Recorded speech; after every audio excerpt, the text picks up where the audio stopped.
राधे राधे। जय श्री कृष्णा। कान्हा जी की कृपा आप सब पर बनी रहे। कान्हा जी आप सभी की मनोकामनाएं पूरी करे। देखिए, माघ मास में किया गया स्नान, दान, तप, यज्ञ अक्षय फल देने वाला होता है। इसीलिए हमें माघ मास महात्म्य की कथाएं भी जरूर सुननी चाहिए। आइए अब गणेश भगवान को याद करते हुए माघ मास महात्म्य का 19वां अध्याय सुनते हैं। इससे पहले के अध्याय में हमने जाना, लोमेश ऋषि वेद निधि ब्राह्मण से कहने लगे कि मैं उनको धर्म कहता हूँ जिससे इनका आपस का श्राप विलीन हो जाए।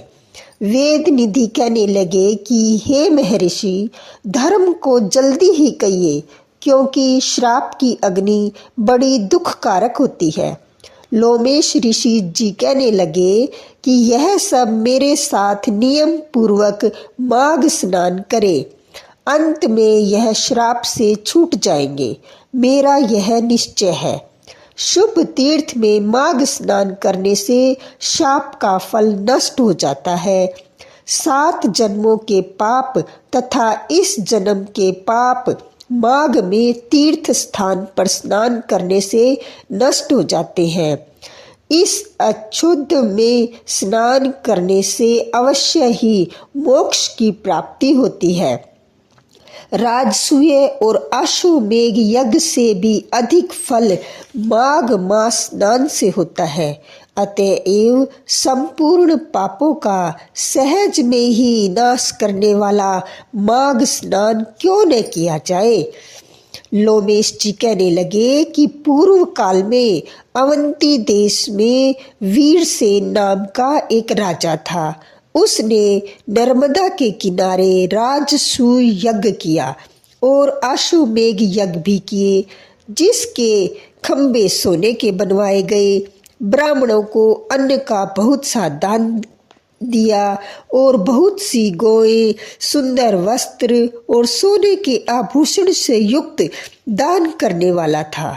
भद्रक नाम का एक ब्राह्मण, जो अत्यंत मूर्ख, कुलहीन, कृषि कार्य करने वाला, दुराचारी तथा अधर्मी था, वह भाई बंधुओं से त्यागा हुआ इधर उधर घूमता हुआ देव यात्रियों के साथ प्रयाग में आया और माघ में उसके साथ 3 दिन तक स्नान किया।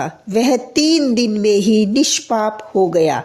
फिर वह अपने घर चला गया। उसने ब्राह्मण और राजा दोनों को बराबर इंद्रलोक में देखा।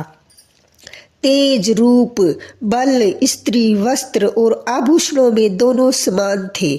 ऐसा देखकर उनके महात्म्य को कहा क्या जाए। राजसूय यज्ञ से करने वाला स्वर्ग के सुख भोग कर फिर भी जन्म लेता है, परंतु संगम में स्नान करने वाला जन्म मरण से रहित हो जाता है। गंगा और यमुना के संगम की हवा के स्पर्श से ही बहुत से दुख नष्ट हो जाते हैं। अधिक क्या कहे, और किसी भी तीर्थ में किए गए पाप माघ मास में प्रयाग में स्नान करने से नाश हो जाते हैं। मैं पिशाच मोचन नाम का एक पुराना इतिहास सुनाता हूँ। इस इतिहास को यह कन्याएं और तुम्हारा पुत्र भी सुने, उससे इनको स्मृति प्राप्त होगी। पुराने समय में देवधृति नाम का बड़ा गंभीर और वेदों का पारंगत एक वैष्णव ब्राह्मण था। उसने पिशाच को निर्मुक्त किया था। वेद निधि कहने लगे कि वह कहाँ का रहने वाला था, किसका पुत्र, किस पिशाच को उन्होंने निर्मुक्त किया। आप विस्तार पूर्वक यह कथा सुनाइए। लोमेश ऋषि ने कहा, किल्पग से निकली हुई सुंदर सरस्वती के किनारे पर उनका स्थान था। जंगल के बीच में पुण्य जल वाली सरस्वती बहती थी। वन में अनेक प्रकार के पशु भी विचरते थे।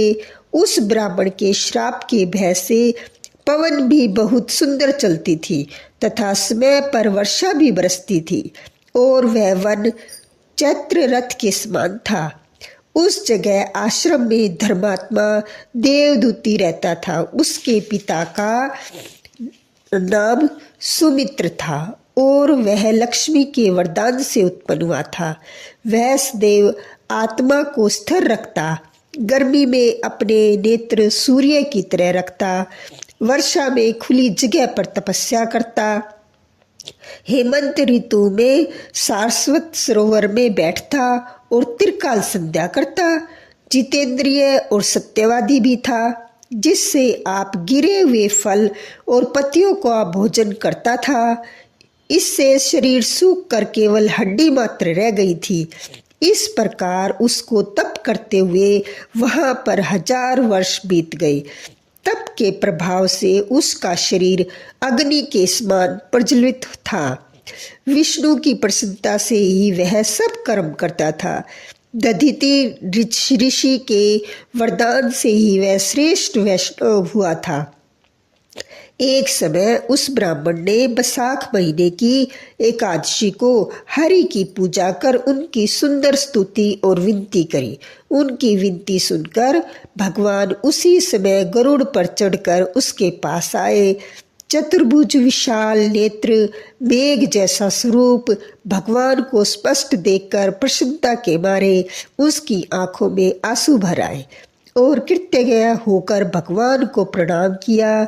उसने अपने शरीर को भी याद न रखा और भगवान ने कहा कि हे देवदूती, मैं जानता हूँ कि तुम मेरे परम भक्त हो। मैं तुमसे अति प्रसन्न हूँ, तुम वर मांगो। इस प्रकार भगवान के वचन सुनकर प्रेम के मारे लड़खड़ाती हुई वाणी से कहने लगा कि हे देवादिदेव, अपनी माया से शरीर धारण करने वाले आपका दर्शन देवताओं को भी दुर्लभ है। अब आपका दुर्लभ दर्शन भी हो गया, मुझको और क्या चाहिए। मैं सदैव आपकी भक्ति में लगा रहूं। भगवान उसके वचन सुनकर कहने लगे, ऐसा ही होगा। तुम्हारे तप में कोई बाधा नहीं पड़ेगी। जो मनुष्य तुम्हारे कहे गए स्त्रोत को पढ़ेगा, उसकी मुझ में अचल भक्ति होगी। उसके धर्म कार्य पूरे होंगे और उनकी ज्ञान में परम निष्ठा होगी। इससे आगे का वृत्तांत हम अपने अगले अध्याय में सुनेंगे। अब सुनते हैं शनि देव के न्याय की एक पौराणिक कथा। एक बार भगवान विष्णु, शंकर और ब्रह्मा के बीच एक संवाद शुरू हुआ। यह संवाद था संसार में एक न्याय अधिकारी को जन्म देने का। यह संवाद तब शुरू हुआ जब देवता और असुरों के बीच लगातार युद्ध हो रहा था। असुरों को लगता था कि न्याय की बात आती है तो फैसला देवों के हक में सुनाया जाता है, परंतु असुरों के गुरु शुक्राचार्य को भगवान शंकर पर पूर्ण विश्वास था कि वह देवों के साथ असुरों के हितों की भी रक्षा करेंगे। भगवान शंकर ने अपने परम भक्त शुक्राचार्य को निराश नहीं किया। भगवान शंकर ही थे जिन्होंने शनिदेव के जन्म की पटकथा लिखी। शनिदेव का जन्म सूर्य पुत्र के रूप में हुआ, जिनकी मां का नाम छाया था। एक पौराणिक कथा के अनुसार छाया ने शनि को एक जंगल में छुपा कर उनका पालन पोषण किया। यम के अलावा शनि भी एक पुत्र है। शनि देव को भी यह नहीं मालूम था कि उसके पिता स्वयं सूर्य देव है, लेकिन यह राज बहुत दिनों तक छुपा न रह सका, क्योंकि संसार को उसका न्याय अधिकारी मिलने वाला था, जो कर्मों के आधार पर लोगों को न्याय और दंड देगा। इधर देवाधिपति इंद्रदेव और शुक्राचार्य जी के बीच न्याय अधिकारी के अस्तित्व को जानने के लिए खलबली मची हुई थी। इसी खलबली का नतीजा एक चक्रवात के रूप में आया, जिसका संचालन शुक्राचार्य कर रहे थे। शुक्राचार्य को मोहरा बनाते हुए इंद्रदेव ने एक षड्यंत्र रचा। सही मायनों में इस चक्रवात के लिए इंद्रदेव जिम्मेवार थे। जिन्होंने असुरों के गुरु शुक्राचार्य को उकसाया। इस चक्रवात की चपेट में शनि की माता छाया आ गई, जिससे शनिदेव नाराज हो गए और शंकर भगवान की कृपा से उन्हें अपनी शक्तियों का बोध हो गया और उन्होंने अपनी माँ छाया को बचा लिया। उसके बाद सूर्यदेव चक्रवात से क्रोधित हो गए। उन्होंने शुक्राचार्य और इंद्रदेव को सूर्यलोक में बुलाया, जहाँ चक्रवात के दोषी को दंड कर न्याय दिया जाना था। लेकिन शुक्राचार्य की बात सुने बिना ही सूर्यदेव ने शुक्राचार्य को दोषी करार दे दिया। इसको देखते हुए वह शनिदेव प्रकट हो गए। उन्होंने न्याय अधिकारी के रूप में उचित न्याय किया। उन्होंने सभी को बताया कि चक्रवात के असली दोषी शुक्राचार्य नहीं अपितु इंद्रदेव हैं। शनिदेव की यह बात सुनकर वहां मौजूद सभी देवता और शुक्राचार्य जी चकित रह गए। लेकिन शनिदेव ने कहा कि न्याय सबके लिए बराबर है, चाहे वे देव हो या असुर। अंत में देवताओं को शनिदेव के आगे झुकना ही पड़ा, क्योंकि न्याय विश्व के न्याय अधिकारी के द्वारा हो रहा था। इंद्रदेव को सजा के तौर पर अपना मुकुट धरती पर उतार कर रखना पड़ा। ये थी शनिदेव की एक पौराणिक कथा। जय हो शनिदेव की जय, विष्णु भगवान की जय। आइए सुनते हैं कृष्ण चालीसा।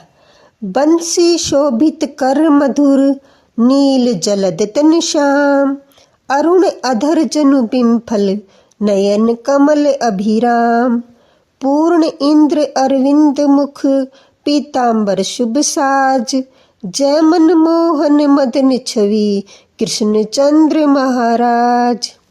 जय यदुनंदन जय जगवंदन, जय वसुदेव देव की नंदन, जय यशोदा सुत नंद दुलारे, जय प्रभु भगतन के दृग तारे, जय नट नागर नाग नथैया, कृष्ण कन्हैया धेनु चरैया, पुनि नख पर प्रभु गिरवर धारो, आओ दीनन कष्ट निवारो, बंसी मधुर अधर धरि टेरो, होवे पूर्ण विनय यह मेरो, आओ हरि पुनि माखन चाखो, आज लाज भारत की राखो, गोल कपोल चंबुक अरुणारे, मधु मुस्कान मोहिनी डारे, राजित राजीव नयन विशाला, मोर मुकुट वैजंती माला, कुंडल श्रवण पीतपट आछे,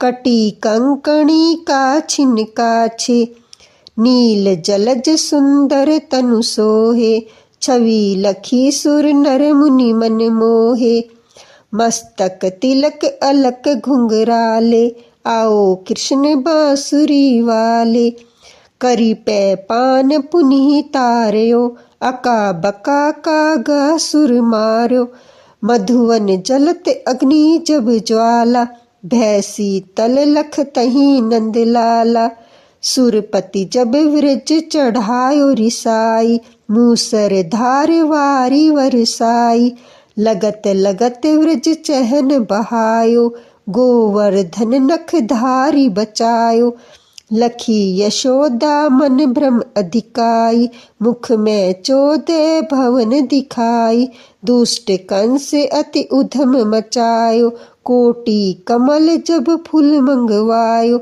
नाथि कहालियन तब तुम ली है, चरण चिन्ह दे निर्भय कीने, करी गोपिन संग रास विलासा, सबकी पूरण करी अभिलाषा, केतिहि कि महा असुर संहारो, कंस ही केस पकड़ दे मारो, मात पिता की बंदी छुड़ाई, उग्रसेन कह राज दिलाई, मही से मृतक छहो सुत लायो, मातु देव की शोक मिटायो, भीमासुर मुर दैत्य संहारी, लाए षष्ठ दस सहस कुमारी, दे भीम ही तृण चीर सहारा, जरासेंदु राक्षस कह मारा, असुर बकासुर आदिक मारो, भगतन के तब कष्ट निवारो, दीन सुदामा के दुख टारो, तंदुल 3 मूठ मुख डारो, प्रेम के साग विधुर घर मांगे, दुर्योधन के मेवा त्यागे, लखी प्रेम की महिमा भारी, ऐसे श्याम दीन हितकारी, भारत के पारथ रथ हाके, लिए चक्र कर नहीं बल थाके, निज गीता के ज्ञान सुनाए, भगतन हृदय सुधा बरसाए, मीरा थी ऐसी मत वाली, विष पी गई बजा कर ताली, राणा भेजा सांप पिटारी, शालिग्राम बने बनवारी, निज माया तुम विवधि दिखायो, उरतः संशय सकल मिटायो, तब सत निंदा करी तत्काला, जीवन मुक्त भयो शिशुपाला, जभी द्रौपदी टेर लगाई, दीनानाथ लाज अब जाई, तुरंत ही वसन बने नंदलाला, बढ़े चीर भय अरिमु काला, अस अनाथ के नाथ कन्हैया, डूबत भंवर बचाई नैया, सुंदर दास आस उरधारी, दया दृष्टि कीजे बनवारी, नाथ सकल मम कुमति निवारो, शमु वेग अपराध हमारो, खोलो पट अब दर्शन दीजे, बोलो कृष्ण कन्हैया की जय। यह कृष्ण चालीसा का पाठ करे उरधारी, अष्ट सिद्धि नवनिधि फल लह पदारथ चारी। बोलो कृष्ण भगवान की जय।